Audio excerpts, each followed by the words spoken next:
Tere, minu nimi on Kersti.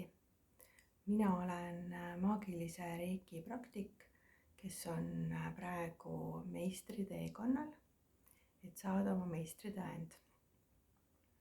Eelnevas ühes videos ma rääkisin teekonnast iseendani ja seal oli põhiliseks fookuseks nii-öelda kontakt iseenda sisemise minaga.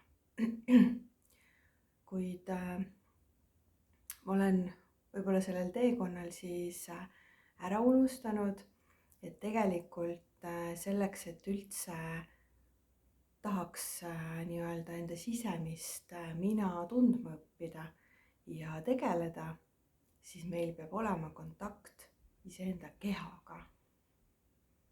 Et sisemise minaga kontakti saavutamine on üsna keeruline, kui sul puudub kontakt oma kehaga. Et kui ma ise alustasin kunagi üleüldse intensiivselt nii-öelda iseendaga tegelemist, siis tegelikult see tagantjärgi, kui ma nüüd võtan, algaski kontaktist minu kehaga.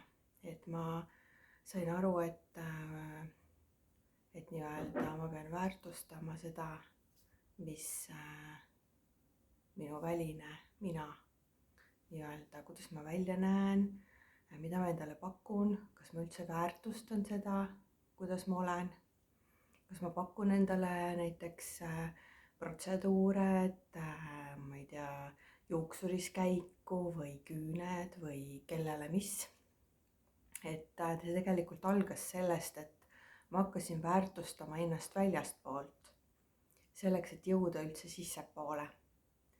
Ja kuidagi minuni on jõudnud, et üsna keeruline on jõuda sisemistesse nii-öelda oma soppidesse, kui meil puudub kontakt oma füüsilise kehaga. Lihtsalt see, et sa hommikul kas või vaatad peeglisse ja ütled, et pagan, sa oled jumala ilus. Et ma olen nii ilus või ma olen nii vägev, ma olen powerit täis, mul on ilusad silmad, ma olen rahul sellega, mis mul on. Ja sa lõpuks nii-öelda, kui sa tegelikult hakkad teadlikult seda tegema, siis sa lõpuks, see jõuabki sinuni, et tegelikult nii ongi. Sa oledki vägev, sa oled imeilus, sa oled kõike, mis sa ise suudad nii-öelda tahta, sellepärast et see armastus, mis meie seest lõpuks tahab välja tulla, peab peegelduma igast kandist. Ja selle jaoks ongi vaja kõigepealt hakata nii-öelda väärtustama iseennast väljastpoolt. Selleks, et sa üldse tahaksid hakata tegelema oma sisemiste dilemmadega. Vähemalt mina näen, minul see niimoodi läks. Et see läks niimoodi, alguses ma hakkasin ennast poputama, käisin küüntes näiteks, hooldasin oma nägu, lasin endale teha massaaži, õppisin, et mis trenn mulle tegelikult meeldib ja sain aru, et mulle meeldib näiteks käia kõndimas, mitte kuskil jõusaalis rassida või teha midagi muud, et leia endale see meelepärane tegevus. Ja siis nii-öelda, kui sa seda tegevust teed, siis naudi seda täiega niimoodi, et sa tunnetad, kuidas su keha reageerib sellele, mida su keha tunneb, sest kui sa vead ennast sinna kuskile jõusaali ja su keha tunneb, et oh issand jumal, jälle ma siin olen, ma ei jaksa, ma ei taha siin olla, siis su keha väljendabki seda, ta ei taha seal olla. Kui sa tunned vastumeelsust, siis see ei ole sinu jaoks. Sa pead leidma selle, mis on sinu jaoks ja seda naudinguga tegema. Kas või see, et sa teed hommikul endale, kreemitad oma nägu ja ütled endale, et näed, ma hoolitsen su eest. Ma pakun sulle seda mõnu, see lõhn on nii mõnus. Ma naudin seda, et leia see kontakt oma kehaga. Ma arvan, et tegelikult selleks, et sa tahaksid üldse oma sisemaailmaga hakata tegelema, sul peab olema kontakt iseendaga. Ja kui ma kuulen oma sõpradelt ja tuttavatelt, et kui ma küsin, et kas sa nagu hellitad ennast, kas sa ütled endale, ma olen jumala ilus naine või ma olen jumala ilus mees või et ma olen vägev, et ma seda teen või toda teen või mis iganes, et ma naudin seda sporti, mida ma teen. Me kõik unustame ennast sinna rutiini ja unustamegi selle kontakti oma kehaga.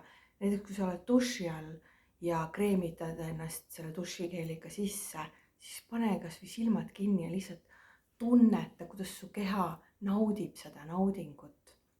Kui su käed mööda su keha kõnnivad, et tõsiselt, et meil nagu selle virvarri sees puudub isegi kontakt oma kehaga, et meil on lihtsam kellegi teise probleeme lahendada või kellegi teisega nii-öelda fookus viia kellelegi teisele, oma lastele, oma mehele, oma naisele, ükskõik kellele, aga iseendaga meil puudub füüsiliselt kontakt. Nii et praktiseeri kontakti oma kehaga, tee endale pai, ütle, et sa oled vägev ja armasta iseennast kõigepealt väljaspoolt, selleks, et sa saaksid armastada iseennast seestpoolt. Vähemalt mina näen, et see on toiminud väga hästi ja ma tõesti nagu, ma mõtlesingi, et ma unustasin selle vahepeal ära, sest et see on nüüd nii loomulik.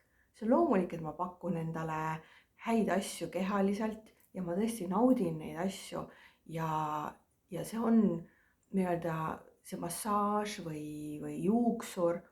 Sa oled väärt seda ja sa peadki saama seda, mida sa oled väärt. Kui sa iseennast ei väärtusta, siis kuidas keegi teine saab sind väärtustada? Nii et palun praktiseeri, kuidas saada oma füüsiline kontakt tagasi iseendaga. Väikestest asjadest hakkab see asi. Märka ennast. Sest et sa pead nii-öelda tooma oma fookuse tagasi iseendasse. Kõige tähtsam inimene oled alati sina. Sest kui sina oled õnnelik, armastav iseendaga, alles siis saab kõik muu olla armastav, õnnelik sinu ümber. Ja sinu lapsed ja sinu lähedased tänavad sind, sest kui nad näevad, et sina oled õnnelik, kuidas nad saavad mitte õnnelikud olla sinu üle? Seega praktiseeri ja fookusta iseendale. Ma tänan sind ja mul oleks hea meel, kui sa laikiksid seda lugu ja kirjutaksid kommentaari, kui see sind kõnetas ning head praktiseerimist, õnnistused, namaste.